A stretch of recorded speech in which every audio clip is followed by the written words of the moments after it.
All right. Hello, everyone. Hope you guys are doing well. I really want to talk about this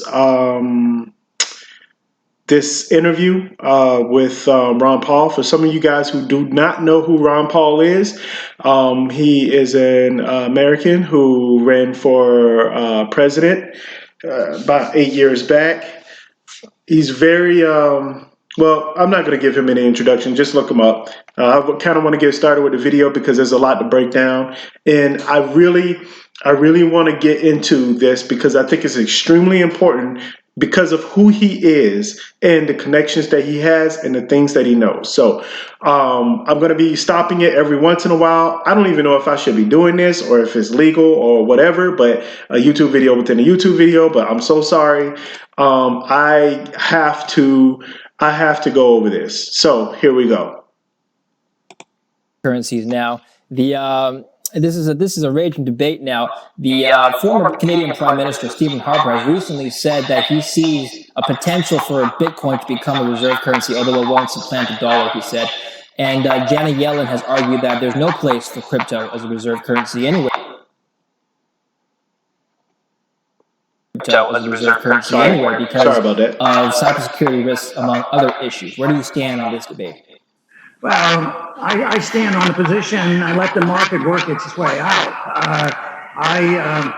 I want to repeal all legal tender laws. I want people to have a legal right to use currency any way they want. Okay, let's stop right there. He wants the markets to work themselves out, and he wants people to use. He wants citizens to be able to use currency any way that they want, right? But that's completely opposite of exactly what's been going on here in America. Let's continue on. They do not have the right to use fraud or misinformation. So he's against fraud and misinformation, which we're all against these things. But as far as the markets are concerned, as far as what currency is and how we use currency, he's saying, hey, you know what? We should just let the markets work themselves out. If people wanted to go back to using seashells, they should be able to. But, you know, that's just one of the things that he believes in. All right, continuing on. And they can't become fraudulent because that's what the Federal Reserve is all about. I want to get rid of that monopoly. Did you guys hear that?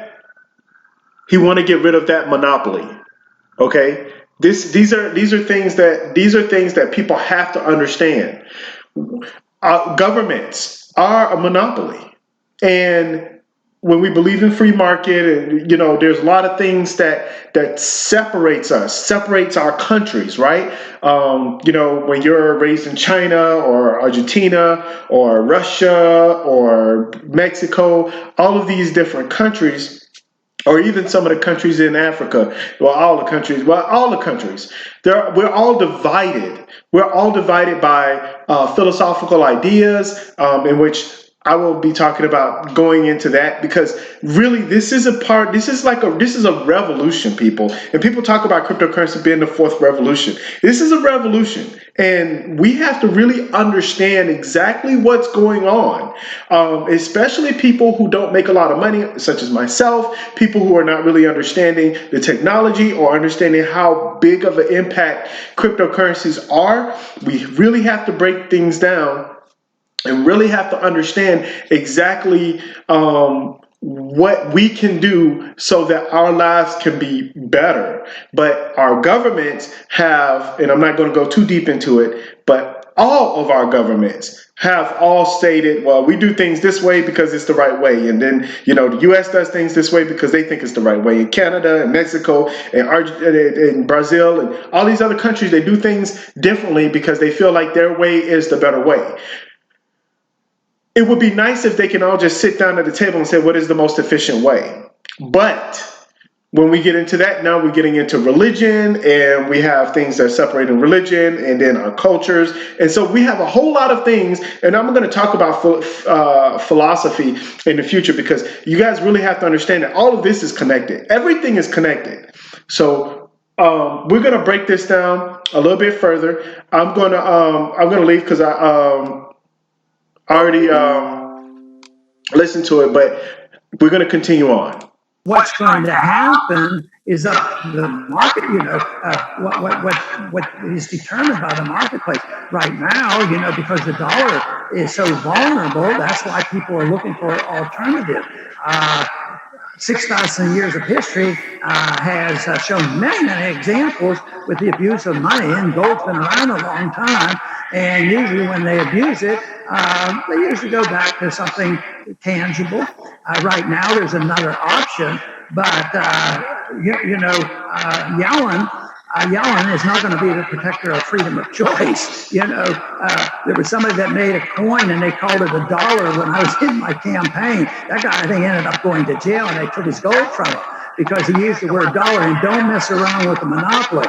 And believe me, central bankers are very protective of their monopoly. Again, central bankers are what? Protective of their monopoly.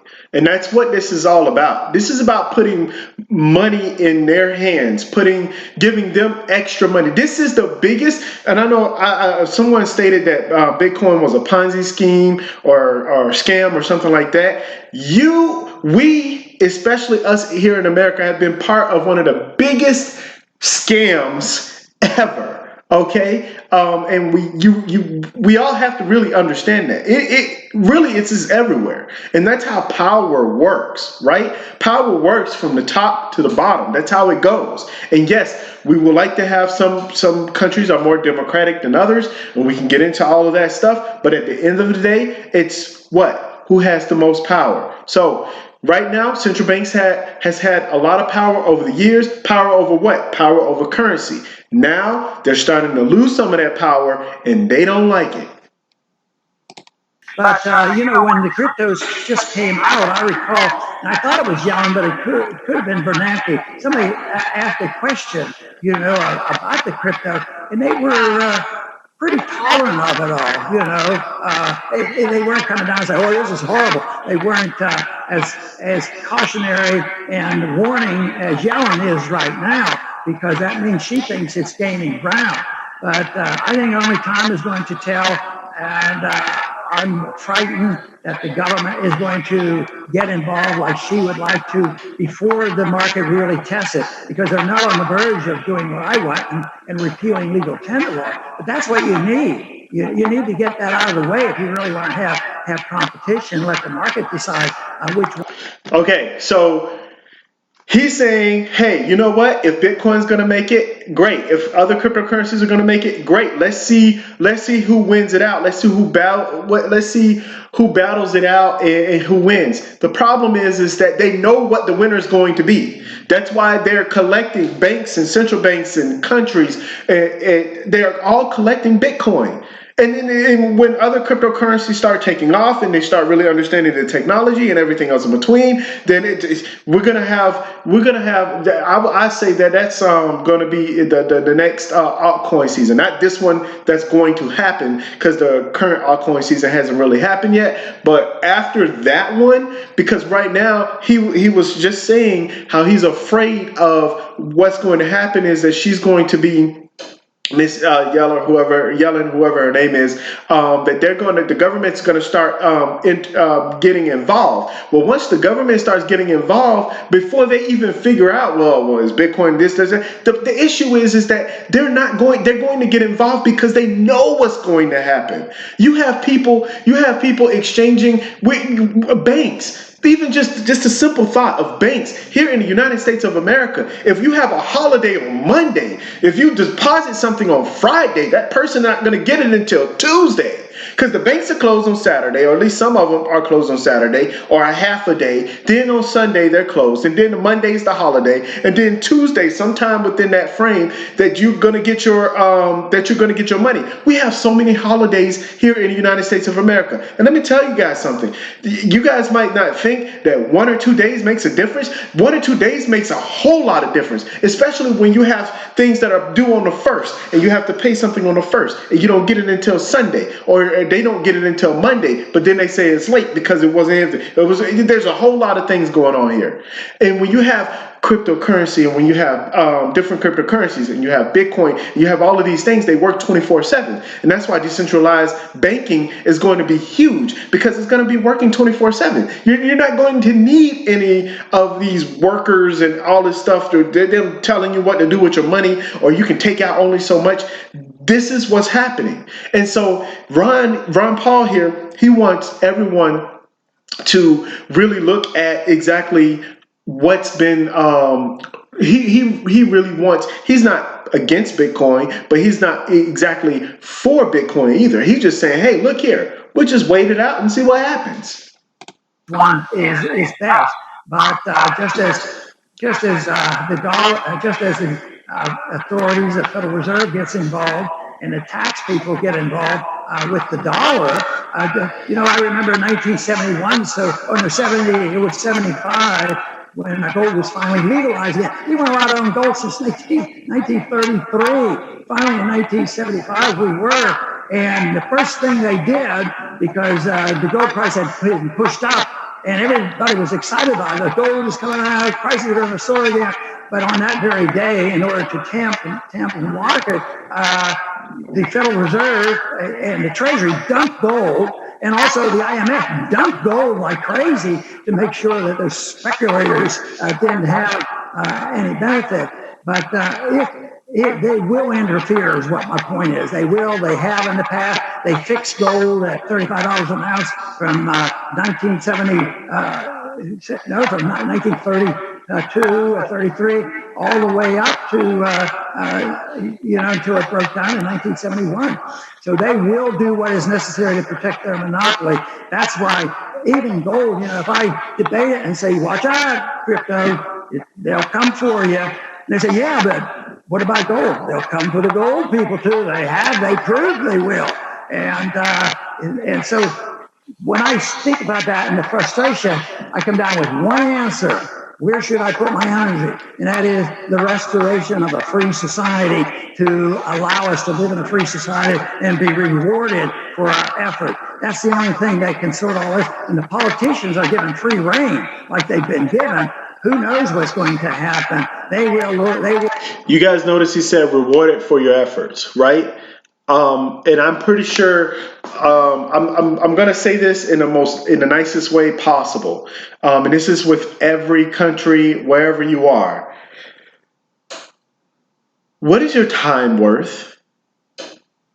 Because here in America, we have, I don't know how other countries work, but you have 40-hour work weeks, sometimes 80-hour work weeks. And I know in other countries you work more than that or less or whatever it is, or benefits and all that. I know it's all different depending on where you are. But I do know this.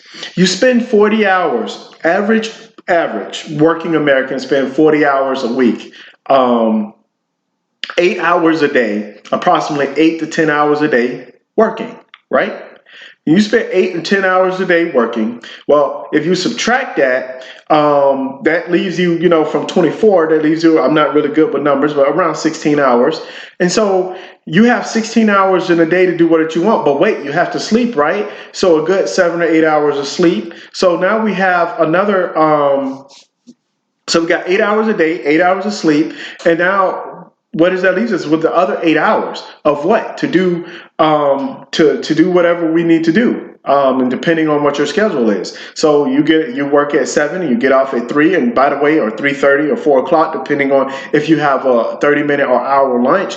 And then you have all of this time. Well, all of this time that's going on, that's not even including, family and friends and kids and children and raising. That's not including all of those things. So you are dedicating yourself and you're dedicating your life for this dollar that it seems to be getting weaker, and it's not worth what we're receiving. The energy that we're putting in is not worth it. And so I believe that's what he's talking about as far as receiving something that you're worth. And lately, it hasn't been worth it.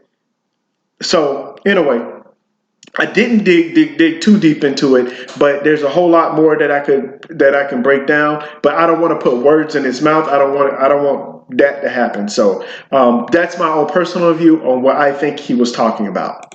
Will operate in the interest of the deep state, and the very wealthy people will get the benefits. And unfortunately, they're very powerful and they control so much. He said the deep state and the very wealthy people.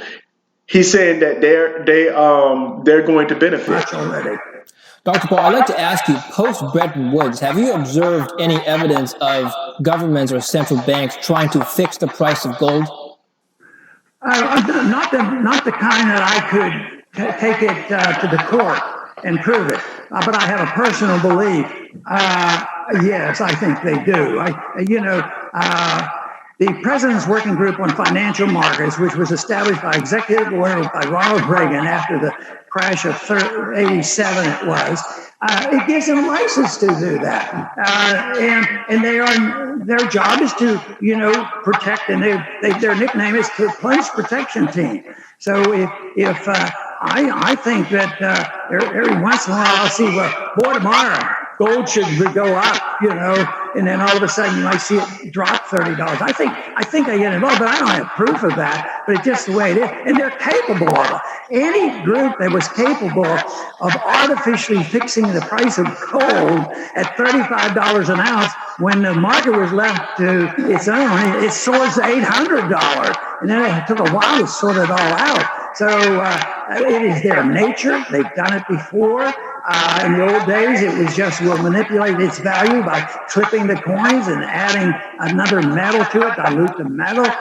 And see, that's the second time he said that, the second time that he's actually talked about how they done it before. Right? And so we have to pay attention to history. We have to pay attention to exactly what has been done before, how these, and I hate to say it, but I'm going to say old heads, how these people it's kind of funny because he's an older guy, but how these people are treating the cryptocurrency space and how they're going to try to treat it. And obviously it's not going to work out well for them. But again, they're going to try. So governments are authoritarians. That's why you want the government out of it. But then you have, if it's turned over to private sources and you have no monopoly of the Federal Reserve, you still have the problem of people being honest. So exactly. So this is where I believe that we're going to get to with Bitcoin. And this is one of the reasons why I hate to say it, but a lot of weak hands have been shaken out of the market. There's a lot of people, they had, Bitcoin, and then they're like, oh, I watch it go down. And they're like, before it goes down to zero, I'll just go ahead and cash out. They're giving institutions all of this Bitcoin. The institutions and wealthy people, they're going to be collecting Bitcoin. And guess what? That's going to leave us, the little people, the little guys, nothing.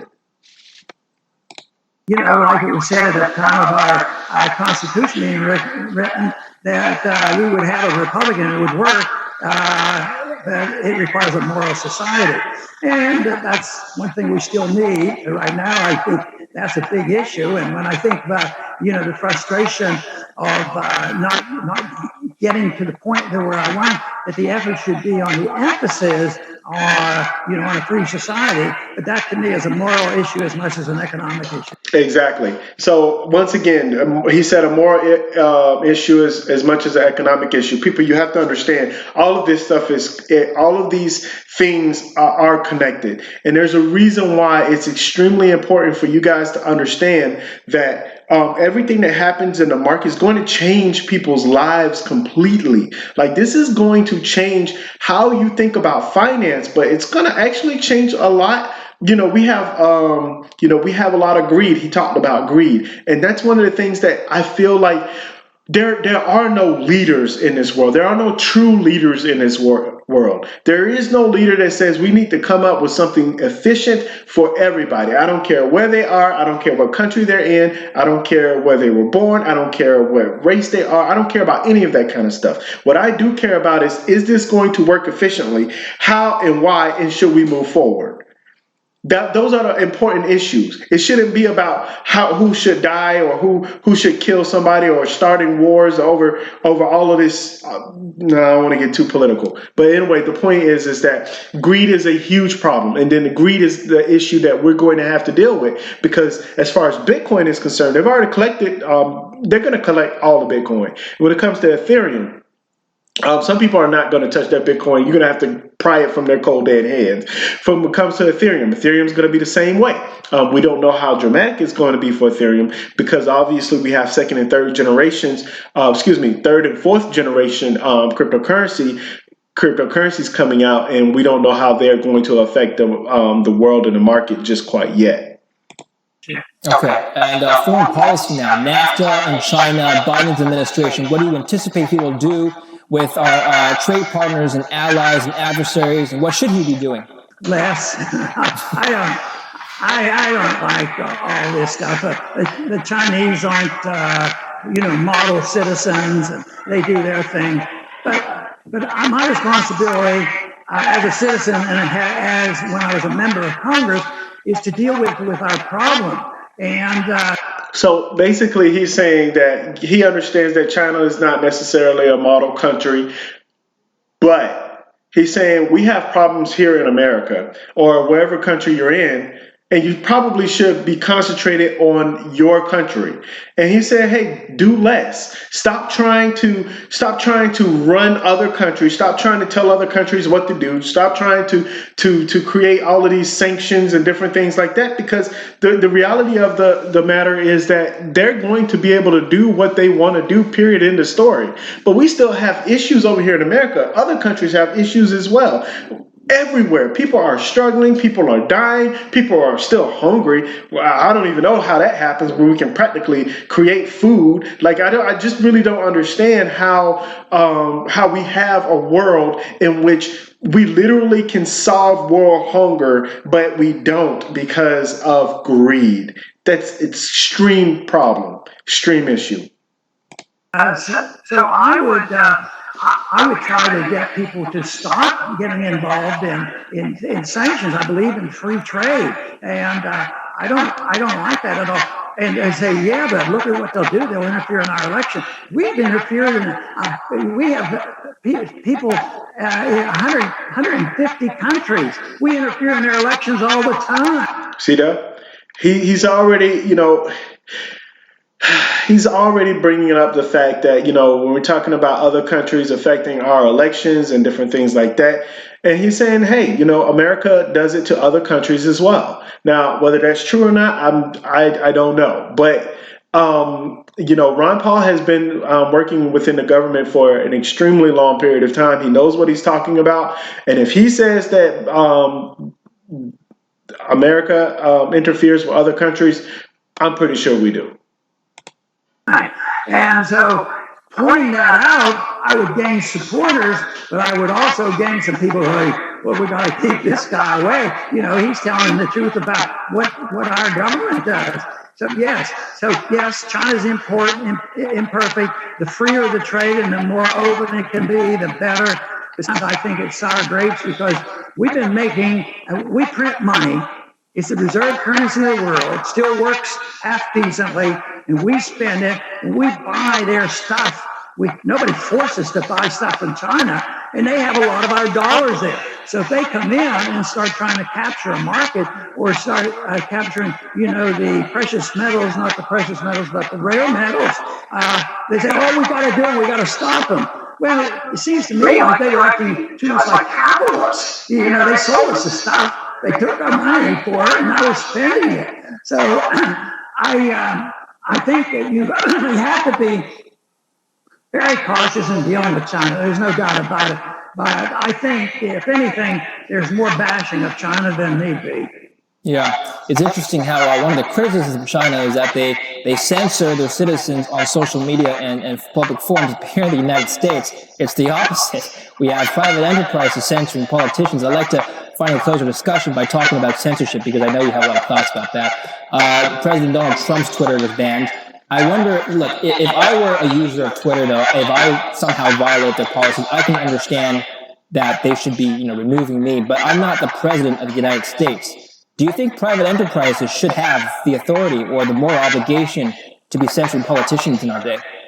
Well, if it were truly a free market operation on the social medias and Twitter and all, but that's an arm of government. They're there to provide very, very massive amounts of information, supposedly for national security reasons. Our government, built the internet with their money. Our government uses the internet and the social media to get information. They still get a lot of money. Did you guys hear that? This is one of the reasons why I'm a staunch supporter of holochain. I think he pretty much made it perfectly clear, but you guys have to understand, people are getting money all over the place from our information.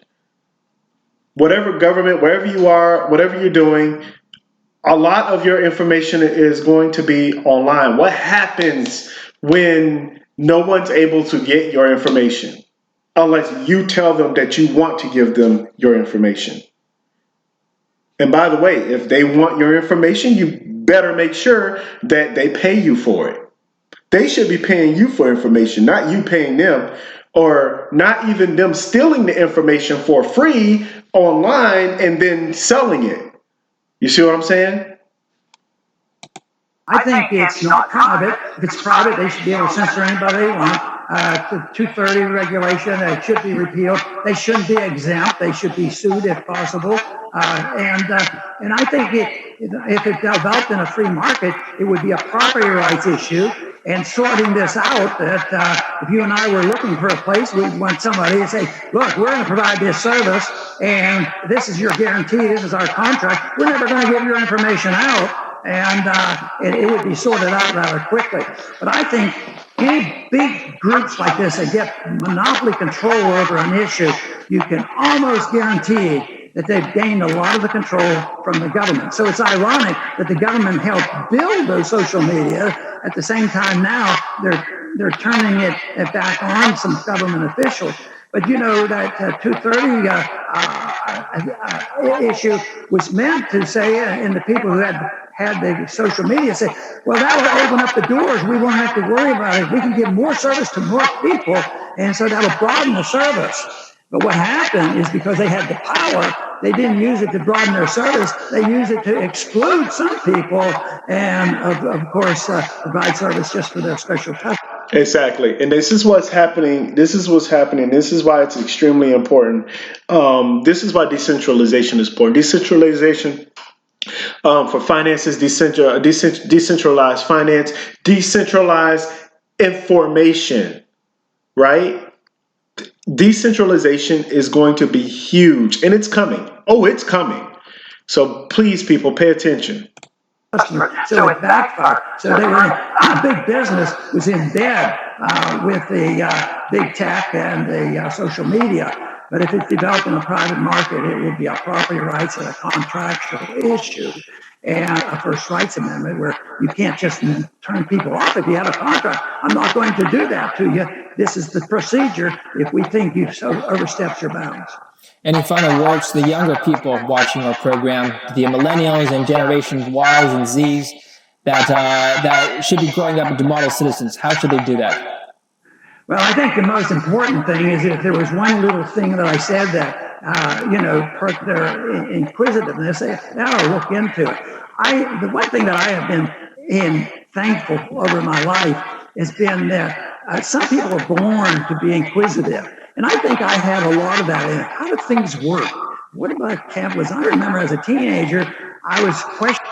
All right, so I don't want to. He does say some important things that I could cover as well, but I'm going to stop it right there. I just wanted you guys to hear what Ron Paul said. This is extremely important, and obviously you can go on YouTube. There's a part one of this interview and different things like that. But I really wanted to kind of talk about the relationship that's going on here between the government and cryptocurrencies and then Yellen. So you guys, thank you very much. I appreciate it. Thanks for paying attention. You guys have a wonderful day. Bye.